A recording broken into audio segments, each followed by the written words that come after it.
అనారోగ్యం, ఆర్థిక సమస్యలు చుట్టుముట్టినప్పుడు చాలా మంది ఆదిత్య హృదయం చదువుకుంటారు. రామరావణ యుద్ధంలో శ్రీరాముడు అలసట చెందిన సమయంలో అగస్త్య మహర్షి యుద్ధభూమికి స్వయంగా వచ్చి ఉపదేశించిన స్తోత్రమిది. ఓ రామ, ఆదిత్యుడి ప్రార్థన ఎనలేని శక్తినిస్తుంది, సంపదనిస్తుంది, విజయాన్ని అందిస్తుందని వివరించారు. ఆదిత్య హృదయంలో మొత్తం 30 శ్లోకాలు ఉన్నాయి. 1, 2 శ్లోకాలు అగస్త్యుడు శ్రీరాముడి వద్దకు రావడం గురించి ఉంటుంది. 3, 4, 5 శ్లోకాలు ఆదిత్య హృదయ పారాయణ వల్ల కలిగే మంచి ఫలితాల గురించి వివరణ. 6 నుంచి 14వ శ్లోకం వరకు సూర్యుడి గొప్పతనం గురించి ఉంటుంది. 15 నుంచి 21 శ్లోకం వరకు సూర్యుడి ప్రార్థన.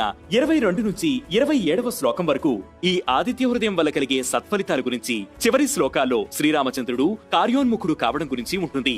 ఈ ఆదిత్య హృదయం పఠించిన తర్వాత శ్రీరాముడు రావణుడిపై విజేతగా నిలిచాడు. అందుకే ఆపదలు, అనారోగ్యం, ఆర్థిక బాధల నుంచి ఉపశమనం కోసం ఆదిత్య హృదయం పఠిస్తారు. జాతకంలో సూర్యగ్రహ సంచారం ప్రతికూల ఫలితాలను ఇచ్చినప్పుడు ఆదిత్య హృదయం చదువుకోవడం మంచిది.